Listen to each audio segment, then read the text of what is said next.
അപ്പൊ ഇപ്പൊ കേറിയ ഒരു അമ്മച്ചി എന്ന് പറഞ്ഞു കഴിഞ്ഞാൽ നമ്മുടെ RC എന്ന് പറഞ്ഞ സഭയിൽ നിന്ന് ബെന്തക്കോസ്തിലേക്ക് മാറിയ ഒരു അമ്മച്ചിയായിരുന്നു. അപ്പൊ ആള് ഭയങ്കരമായിട്ട് ബെന്തക്കോസ്തിന്റെ ആ ഒരു ഇതിനെ പറ്റി ഇങ്ങനെ പറഞ്ഞോണ്ടിരിക്കായിരുന്നു. ഞാൻ കളമശ്ശേരി നാളെ പിക്ക് ചെയ്ത് അപ്പൊ അവിടെ നിന്ന് ഇവിടെ വരെ ഇങ്ങനെ അവരുടെ അത്ഭുതങ്ങളും യേശുവിന്റെ ആ ഒരു സംഭവം ഇങ്ങനെ പറഞ്ഞോണ്ടിരിക്കായിരുന്നു. അപ്പൊ ഞാനിങ്ങനെ ആലോചിച്ചത് എന്തായിരിക്കും, ഇങ്ങനെ ഇല്യൂഷനാണോ എന്താ സംഭവം എന്ന് അറിയില്ല. ആൾക്ക് ഒരുപാട് അനുഭവങ്ങൾ ഉണ്ടെന്ന് ആള് പറഞ്ഞു. അപ്പൊ ഇത് എത്രമാത്രം സത്യമുണ്ടെന്നൊന്നും നമുക്കറിയാൻ പാടില്ല. അപ്പൊ ഇങ്ങനെ കേട്ടപ്പോ എനിക്ക് നിങ്ങളുടെ അടുത്ത് ഷെയർ ചെയ്യണമെന്ന് തോന്നി. ആളുടെ മറ്റേ ഒരു വയറിൽ എന്തോ അസുഖമൊക്കെ ഉണ്ടായിരുന്നു. അപ്പൊ ആള് ഒരുപാട് ഹോസ്പിറ്റലിലൊക്കെ പോയി, അതൊന്നും ശരിയായില്ല. മറിച്ച് ഇവിടെ എവിടെയോ ഒരു പള്ളിയിൽ പോയി ഇങ്ങനെ പ്രാർത്ഥിച്ചു കഴിഞ്ഞപ്പോൾ ആളുടെ വയറിലുള്ള അസുഖമൊക്കെ മാറി. അതായത് വയറ് തൂങ്ങി കിടക്കുന്ന എന്തോ ഒരു അസുഖം. അപ്പൊ ആ അസുഖമൊക്കെ പെട്ടെന്ന് തന്നെ മാറി, ദൈവവിളി കിട്ടി എന്നൊക്കെ പറഞ്ഞിങ്ങനെ എൻ്റെ അടുത്ത് ഇങ്ങനെ ഒരുപാട് കാര്യങ്ങൾ വിശേഷങ്ങൾ പറഞ്ഞുകൊണ്ടിരിക്കുകയായിരുന്നു. അത്ഭുതങ്ങൾ ഒരുപാട് സംഭവിച്ചു, അങ്ങനെ ഒരുപാട് കാര്യങ്ങൾ ഇങ്ങനെ പറഞ്ഞുകൊണ്ടിരിക്കുക. എനിക്ക് ഒരുപാട് അനുഭവങ്ങൾ ഉണ്ടായിട്ടുണ്ടെന്നുള്ള രീതിയിൽ ഇങ്ങനെ എൻ്റെ അടുത്ത് ഇങ്ങനെ ഷെയർ ചെയ്തുകൊണ്ടിരിക്കുകയായിരുന്നു.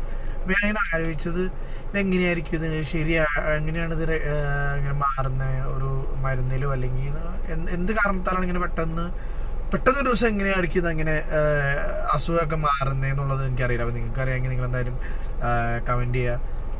എന്താണ് സംഭവം എന്ന് എനിക്ക് ഇതുവരെ മനസ്സിലായിട്ടില്ല. ഇങ്ങനെ ശരിയാണോ അതോ ഇത് എന്താ പറയുക തള്ളുകഥയാണോ, നമ്മുടെ ട്രാൻസ് സിനിമയിലുള്ള പോലെ ഇത് ചുമ്മാ ഫേക്കിംഗ് ആണോ, ഇതൊന്നും അറിയാൻ പാടില്ല. ഇതേപോലെ അത്ഭുതങ്ങൾ ഇനി നിങ്ങൾക്ക് കിട്ടിയിട്ടുണ്ട്, നിങ്ങൾ അതിൻ്റെ ഒരു അനുഭവങ്ങൾ പറയാം. ആ ഒരു അമ്മച്ചിക്ക് ഭയങ്കര കോൺഫിഡൻസ് ആണ്. അതായത് RCയിൽ നിന്ന് നേരെ ബെന്തക്കോസ്ത് ആയതിന്റെ റീസൺ ഇതാണ്. ആളുടെ അസുഖം ഈ ബെന്തക്കോസ്തിലുള്ള ഒരു എന്തോ സംഭവം മാറ്റിയത് കൊണ്ടാണ് ആള് അതിലേക്ക് മാറിയത്. ഞാനിപ്പോഴാണ് അറിയണത് അങ്ങനെ മാറാൻ പറ്റുമെന്നൊക്കെ. അപ്പോൾ ഇതെനിക്ക് ഭയങ്കരമായിട്ടൊരു ക്യൂരിയസ് ആയിട്ടുള്ള സംഭവമായി മാറി. അതായത് ആളിങ്ങനെ ഒരുപാട് കഥകൾ പറഞ്ഞുകൊണ്ടിരുന്നു. അതൊന്നും ഇപ്പം പറയാൻ നമുക്ക് പിന്നെ സമയമില്ല. അപ്പം ഇങ്ങനെ ഓരോ അത്ഭുതങ്ങൾ പുള്ളിക്കാരിക്ക് ഉണ്ടായ കാര്യങ്ങളൊക്കെ ഇങ്ങനെ പറഞ്ഞുകൊണ്ടിരിക്കുകയായിരുന്നു. അപ്പോൾ ഇങ്ങനെ ഓരോ കാര്യങ്ങൾ ഇങ്ങനെ എന്താണ് ഇങ്ങനെ സംഭവം, ഇവരെന്താണ് ഇങ്ങനെ പറയാനുള്ള റീസൺ, എന്താണ് ഇവരുടെ ആ ഒരു എന്താ പറയുക എന്തവസ്ഥയിലായിരിക്കും ഇവരിങ്ങനെ പറയുന്നത്, ഇവർക്ക് ശരിക്കും റിയാലിറ്റിയിൽ ഇങ്ങനെ എന്തെങ്കിലും സംഭവിച്ചിട്ടുണ്ടോ.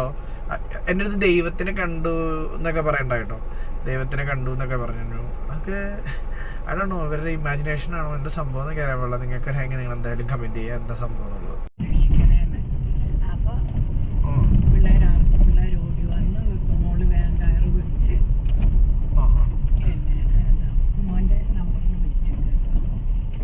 വിളിക്കാം.